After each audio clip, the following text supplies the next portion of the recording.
Bisa mengerti tipologinya?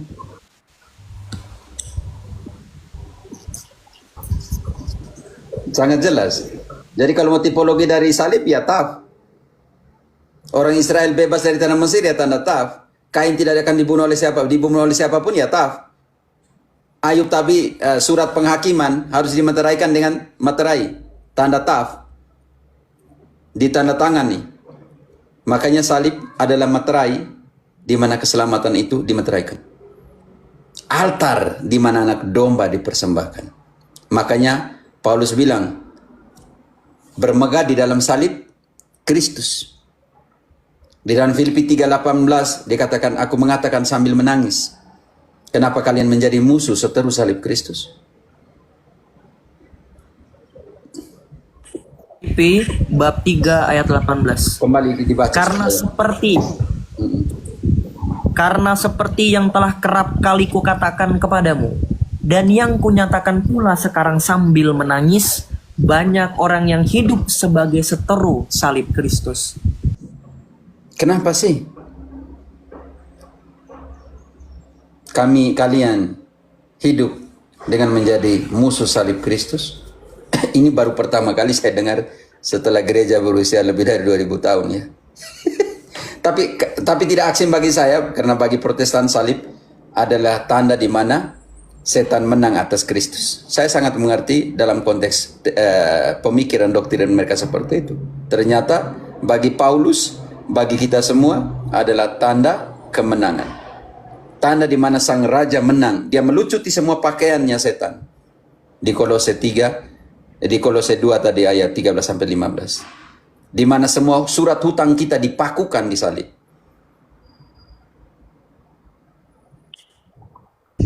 Baca, Pater. Tidak usah surat tadi, terus. Tapi begini, Pater. Iya. Akan ada pertanyaan lanjutan. Berarti ketika ditanya seperti ini, lalu apa kehendak iblis terhadap Mesias? Jawabannya, ingin membinasakan dan menghancurkan agar gagalnya karya keselamatan. Begitu jawabannya. Jawaban iblis mau seperti Tuhan Allah, tetapi hasilnya dia buang kemana? Yesaya 14 ayat 12-15. Dibuang kemana? Ayo, dibuang kemana? Ini baru asik nih. Yesaya berapa, Pater? 14 ayat 12-15. Iblis itu, Lucifer itu dibuang kemana? Ayo. Wah, engkau sudah jatuh dari langit, hai bintang timur, putera fajar. Engkau sudah dipecahkan dan jatuh ke bumi, hai yang mengalahkan bangsa-bangsa. Lanjut. Kau yang tadinya berkata dalam hatimu, aku hendak naik ke langit, aku hendak mendirikan tahtaku, mengatasi bintang-bintang Allah, dan aku hendak duduk di atas bukit pertemuan, jauh di sebelah utara. Aku hendak naik mengatasi ketinggian awan-awan, hendak menyamai yang maha tinggi. Tahan dulu. Sebaliknya. Tahan dulu, James. Hendak apa?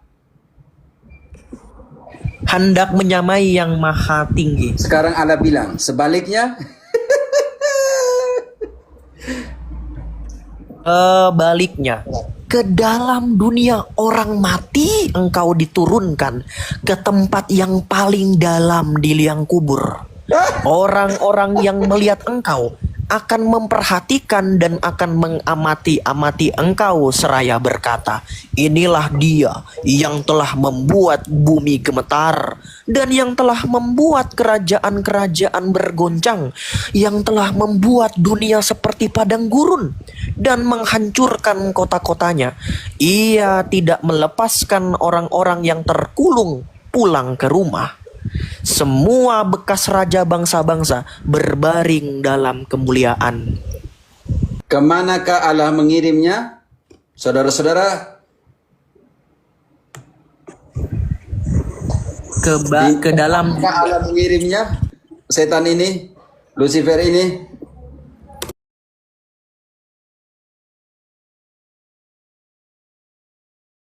Dunia orang mati.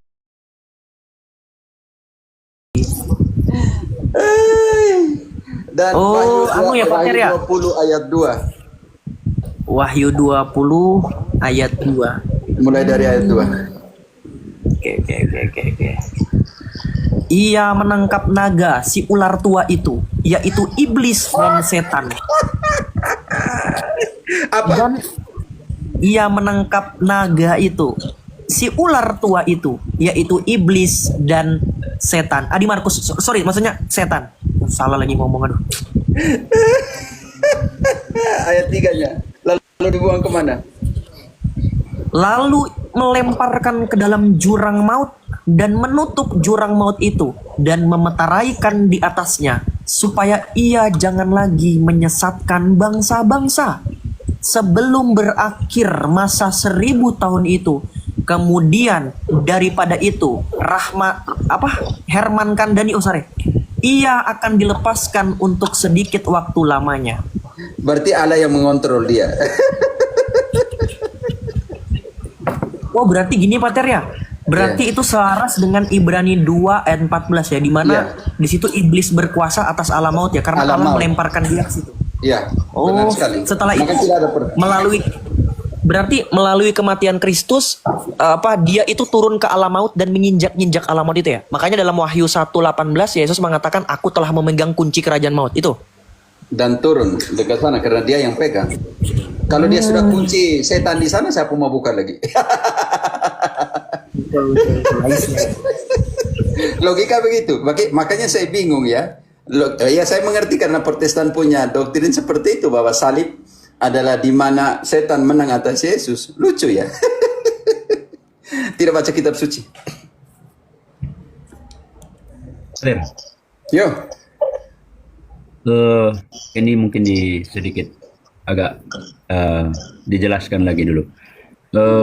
Mengenai tipologi salib yang dalam bilangan tadi yang ular tedung itu yang ditinggikan itu kan.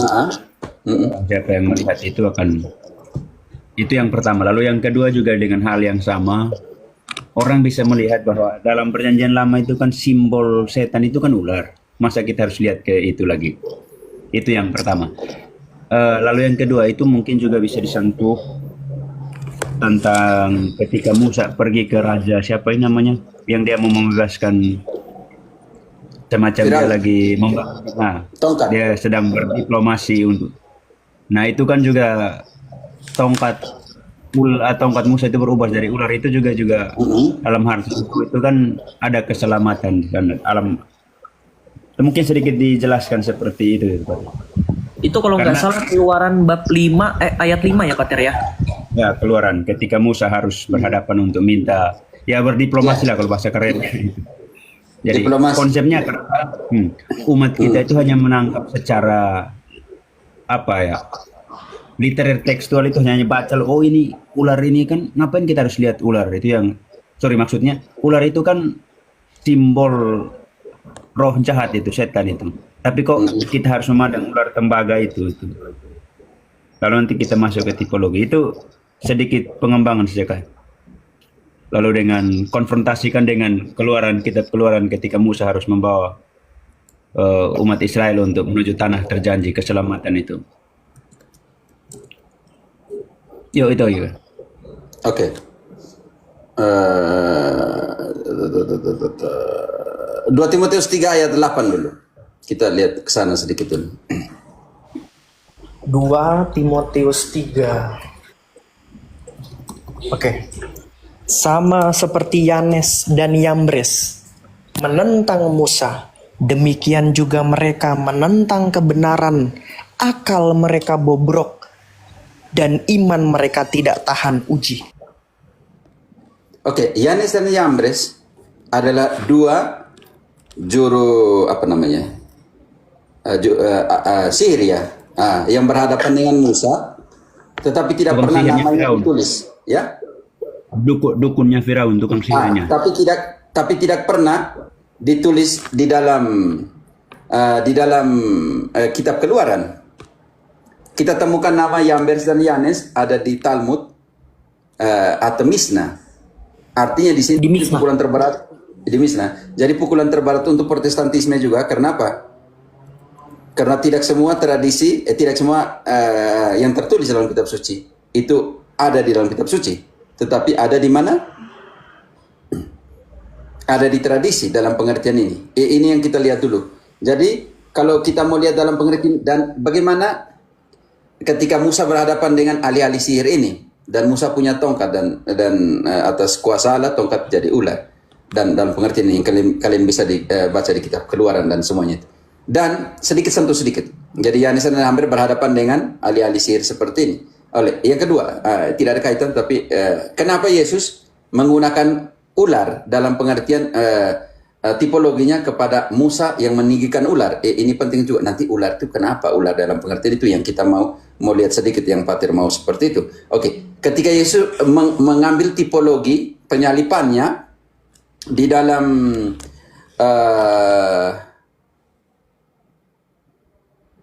Yohanes yang sama, karena kita pakai Yohanes 3 tadi, kita pakai Yohanes, Yesus sudah melihat tipologi penyalipannya di dalam Yohanes 20. Yohanes 20 penyalipannya, Yohanes 20 ayat 9 ayat 32 ya. Ya, 32. Bukan, 12 ayat 32. 12.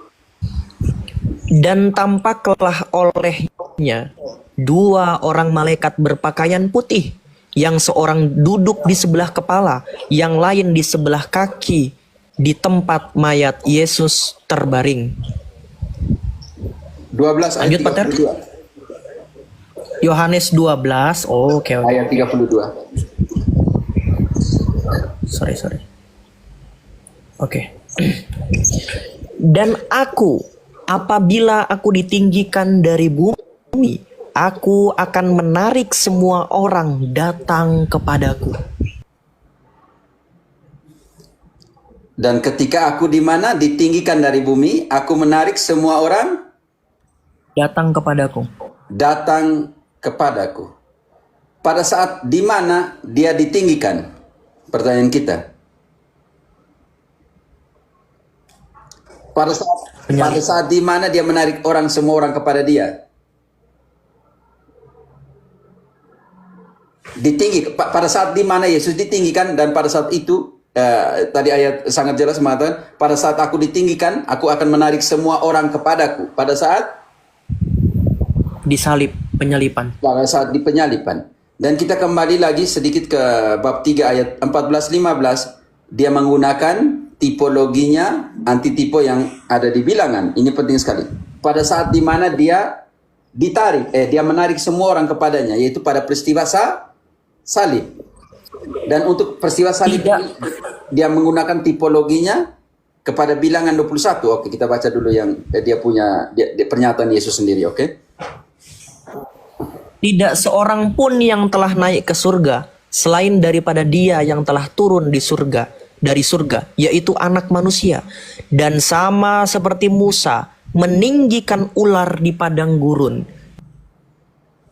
Sama seperti Musa meninggikan ular di padang gurun, dan siapa yang melihat, dan siapa yang percaya akan diselamatkan. Ini penting sekali. Teman-teman, saudara-saudariku yang terkasih, sangat ironis sedikit dalam pengertian kenapa ular. Ingat bahwa ironia Yunani tentang ular, ya, ular dilambangkan sebagai wakil dari dosa dan kematian. Dan ketika maksudnya menjadi simbol dari masalah itu sendiri, yaitu dosa dan kematian. Bayangkan, seolah-olah orang Israel harus merendahkan dirinya. Umijasiong itu apa ya, teman-teman? Kata umijar nih, umijar itu namanya apa ya, teman-teman? Diterjemahkan ke Indonesia, umijar itu merendahkan diri, tapi bukan merendahkan diri. Anggap sebagai merendahkan diri dan harus mengakui dosa mereka. Dalam pengertian ini, supaya mereka bisa mendapatkan solusi, yaitu keselamatan. Ini penting sekali, teman-teman, saudara dan saudariku. Keselamatan, kesembuhan bagi orang Israel bukan datang dari ular, melainkan dari Tuhan. Yang kita maksudkan di sini adalah ketika ular adalah lambang dari dosa dan kematian. Ingat kembali perjanjian lama dalam Kejadian, di mana setan dalam wujud ular itu, ingat, kematian dan dosa, meminta manusia untuk jatuh ke sana, dan manusia ikut di dalam dosa dan kematian. Untuk berbalik ke sana, kita harus rendah hati di hadapan Allah. Jadi Pater, dalam pengertian ini bukan ular sebagai ular dalam pengertian, tapi kita lihat dulu apa yang di belakang ular itu dalam konteks Mesir, karena mereka baru pulang keluar dari Mesir. Karena bab 21 keluaran itu, bilangan itu, setelah keluaran 20 mereka terima semua dekalog dan masuklah ke bilangan.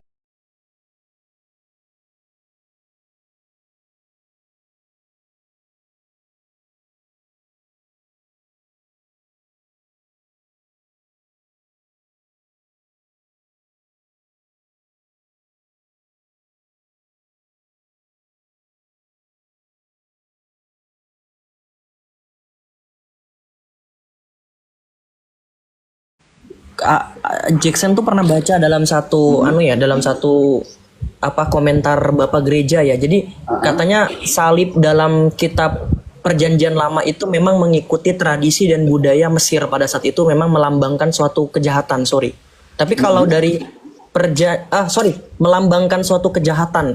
Melambangkan suatu kejahatan. Dan sama halnya dengan ketika dalam kitab Wahyu ya. Jadi Yohanes juga menggunakan pandangan dan budayanya orang Yunani dengan penggunaan kata ular, itu sama nggak sih? Ya, karena di kitab Kejadian sangat jelas setan itu dilambarkan dalam pengertian itu. Tetapi dalam pengertian ini, karena kitab suci ditulis dalam pengaruh konteks historis setempat, ini harus dipahami dulu. Persoalan di sini bahwa kita tidak mau melihat konteks untuk memahami lebih jauh dari konteks itu. Makanya PR untuk kita semua, apa itu konteks ular di dalam bilangan bilangan 21 ayat 8 dan 9, itu jadi PR untuk kita semua. Pergi lebih jauh dari apa yang ditulis itu. Apa itu konteks ular ketika bilangan omong tentang itu? Maka kita pulang lagi sedikit kepada apa? Kepada konsep ular, karena mereka datang dari Mesir. Oh, dipengaruhi kebudayaan Yunani, datang ke sini. Apa sih ular dalam konteks seperti itu? Ingat bahwa kitab Kejadian itu ditulis di mana, tahun berapa, kronologi penulisan itu bukan pada saat itu. Edisi final, redaksi final kitab Kejadian Pentateuk itu di tahun berapa? Ini juga harus dilihat.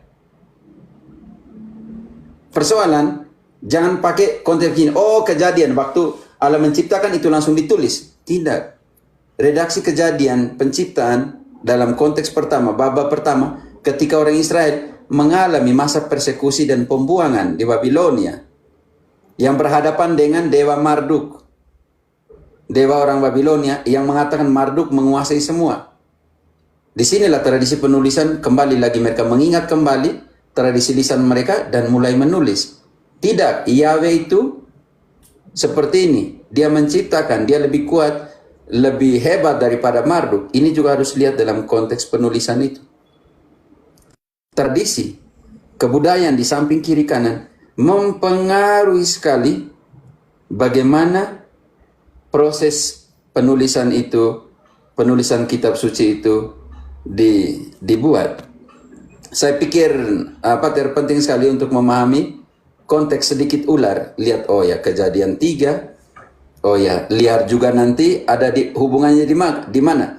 Yang di Kejadian 1 kepala ular, tetapi di Wahyu sudah 7 kepala naga. Berarti di situ ada yang kita namakan itu adalah multiplikasi dari dosa, kejahatan. Bukan hanya 1, tetapi lagi sudah menjadi 7. Ini proses harus dilihat. Karena itu membaca satu ayat dalam kitab suci tanpa menganaloginya ke sana, tipologinya di sana, antitiponya ke sini, itu sangat berbahaya. Ini penjelasan bagus sekali. Pertanyaan dari Pater bagus sekali. Kenapa ular? Oh, kita kembali lagi. Oh, pada saat itu orang Yahudi mereka baru keluar dari Mesir, mereka membawa konsep ular itu seperti apa. Oh, kita lihat dalam konteks biblis teologis, ular adalah kematian dan dosa dan kematian, dan untuk supaya sembuh dan untuk supaya selamat, kita harus tunduk, mengakui diri bahwa kita berdosa. Ini jadi persoalan. Bukan orang Yahudi menyembah ular itu. Nanti ada nanti ketika mereka salah menggunakan ular itu, ketika mereka masuk ke dalam tanah perjanjian, nanti itu akan dibuang, akan dibinasakan karena sudah sampai kepada ekstrim orang Yahudi menyembah berhala ular, bukan lagi Tuhan Allah dalam pengertian ini. Oh ya, mungkin ada yang mau tambah, frater, silakan. Kita saling menambah, tidak apa.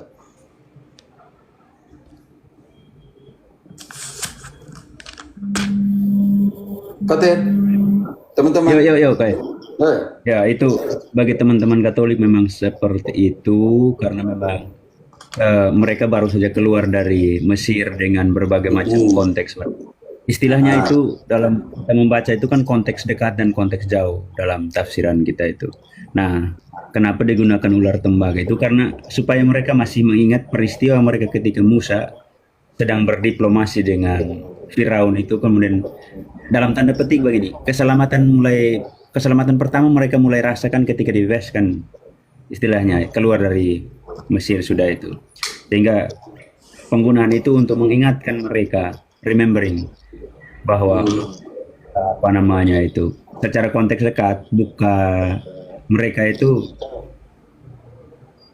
bukan memandang soal ularnya, tapi itu keselamatan ini sebenarnya. Oke, frater.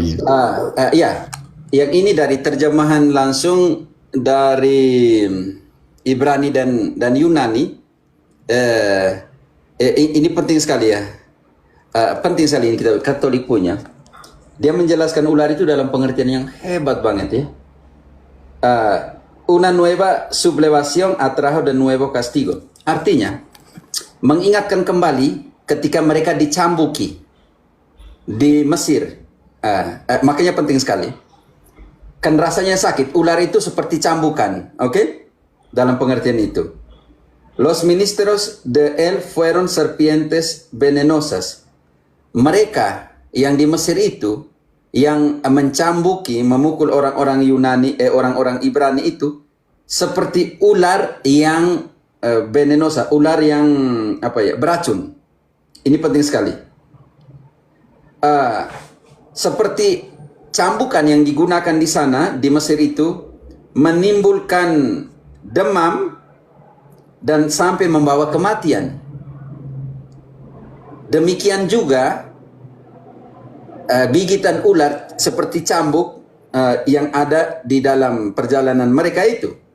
Untuk obatnya, Tuhan menyuruh untuk membuat ular dari tembaga semejante a las que causaban el azote. Seperti ini, semejante artinya sama seperti yang mereka lakukan di Mesir, orang-orang yang orang Israel itu dengan cambukannya. Dengan tatapan kepada ular itu menyembuhkan cambukan-cambukan yang dalam pengertian ingat kembali Mesir itu dicambuk. Ini penting sekali. Yesus di dalam Injil Yohanes menyebutkan kembali tentang ular ini dengan maksud untuk mengkomparasikannya dengan peristiwa penyalipannya. Ini penting sekali. Itu berarti itu berarti bapak-bapak gereja kita punya yang banyak kali dikutip oleh Jackson, melihat tipe dari penyalipan ini menyelamatkan ketika orang percaya kepadanya. I see. Bisa mengerti? Yesus dicambuk atau tidak dicambuk, James? Makanya bilut kita dipikulnya. Ya, itu dia, Pater. Kesakitan kita dipikulnya. Jadi, la serpiente de bronce de Moisés se conservó. Disimpan ular tembaga itu yang Musa punya disimpan, tetapi di situ orang Israel melakukan penyembahan berhala, akhirnya dihancurkan di dalam dua. Tadi penting sekali, kenapa saya ambil lagi dari Yanes dan Yambres berhadapan dengan Musa. Kembali lagi, ingat kembali, seperti kamu dicambuki. Ini penting, ini dari Ibrani dan Yunani, jadi kita lihat ini penting sekali. Saya tidak tipu teman-teman penjelasan di sini dalam bahasa Spanyol. Karena itu,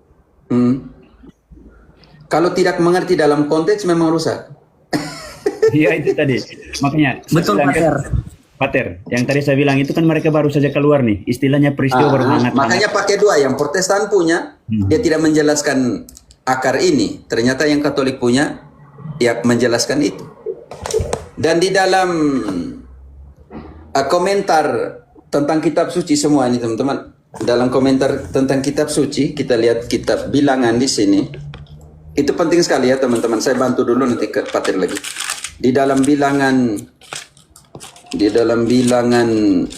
21, Jackson, engkau bisa mengerti pelan-pelan sudah. Karena komentar Bapak Gereja itu yang saya baca, Pater, memang refleksi dari makna ular dalam Perjanjian Lama dan Perjanjian Baru itu dipengaruhi oleh suatu budaya katanya. Oke, sangat makanya Begitu. Makanya ada sangat sedikit dipengaruhi oleh perbedaan. budaya. Karena itu di dalam komentar tentang ular, ini ular bronze ya, tentang bronze. Ini penting sekali. Kita kembali lagi ke sana. Kenapa ular ya? Ini panjang sekali dia komentar ini. Oke, kita sampai ayat 9-nya. Kenapa itu? Oke. Dia ini hebat banget dia penjelasan. Ini teman-teman, ini komentar semua kitab dari Kejadian sampai dengan Wahyu per bab ya. Dia kata begini, di dalam la historia de las religiones se encuentra frecuentemente la serpiente como símbolo de una divinidad de virtudes curativas. Di dalam sejarah agama-agama ditemukan bahwa ular dipakai sebagai simbol dari kekuatan ilahi untuk menyembuhkan. Di Kanaan, en Kanaan es conocido el culto de la serpiente como símbolo de fertilidad. Di tanah Kanaan, ular, kultus kepada ular dianggap sebagai simbol dari kesuburan. Este trasfondo religioso mítico está recogido en el relato en la función curativa serpiente de bronce. Dalam relasi ini, penting sekali ular dari tembaga tadi punya ada hubungan dengan konsep Kanaan dan Mesir dan agama-agama sekitarnya itu. En esta línea, este hecho histórico de la presencia en el templo de Jerusalén de una serpiente de bronce llama Nehustan. Karena itu di dalam bait suci dia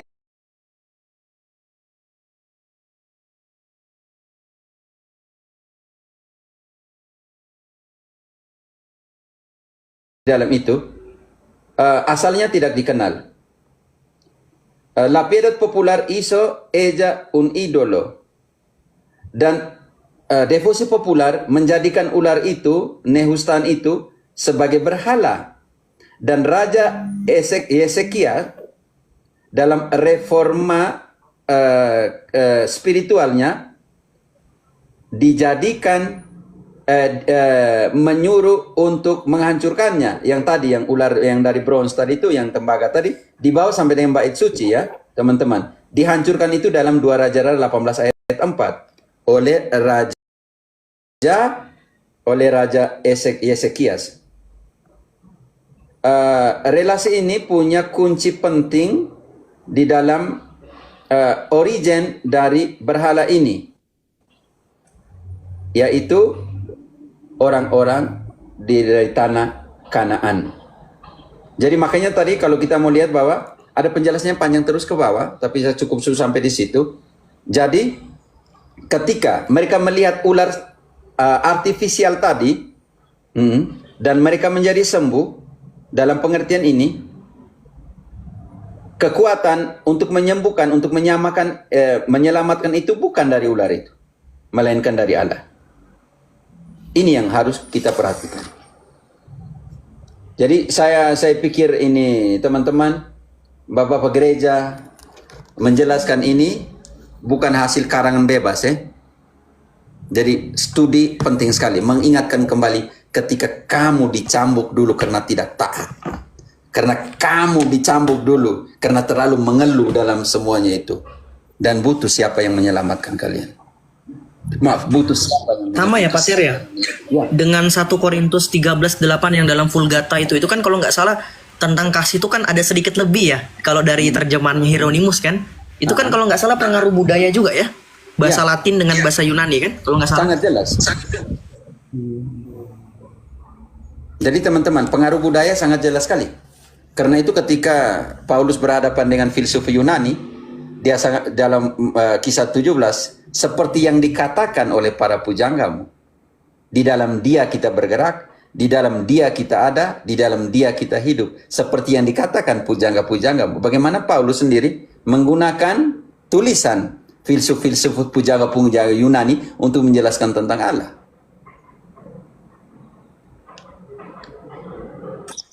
Yohanes 1:1 yang NRK en hologos kai hologos en prostonteon kai theos en hologos ya Pak Ter. Itu juga. Makanya dan ayat 14-nya Allah menjadi manusia, firman menjadi manusia dan tinggal di antara kita. Kita ini loh situasi budaya, kultur kita. Bagaimana kita mau menghilangkannya itu? Makanya gereja namanya kan proses yang kita namakan itu adalah inkulturasi. Masuk melalui pintunya budaya, keluarkan mereka itu melalui pintunya Kristus. Ini dalam pengertian seperti itu.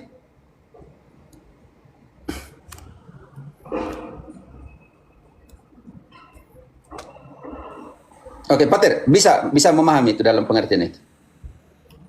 Karena lebih kepada konteksnya, dan konteks ini kan juga bisa dilihat konteks historis dan lain sebagainya. Kristen teologi, saya bukan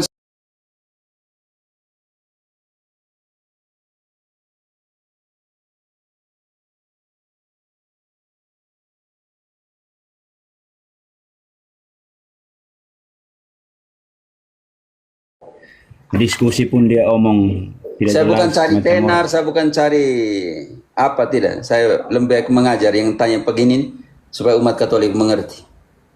Engkau cari yang polemikus di antara Protestan, antara kalian selesaikan dulu baru ambil datang sini baru ke ketua. Iya, lebih baik suruh mereka bereskan dalam diri mereka sendiri dulu baru datang dia. Baru bereskan ke Katolik. Kamu beres di antara kalian. Dia mau cari perhatian itu, ngomong macam Roy Suryo. Ya, itu Pak tadi.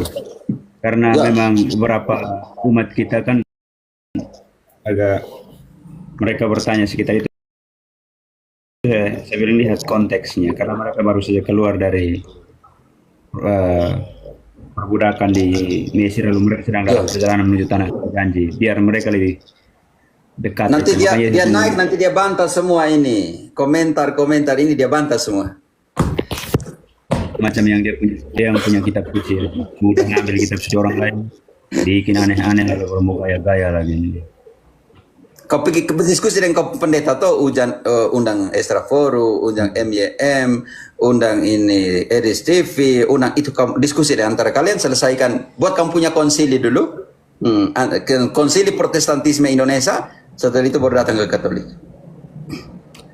Dia ngomong ribut aja terus itu, ngomong seperti apa ya, bahasa jelek, kayak orang lagi rebutan, nggak ada kesempatan.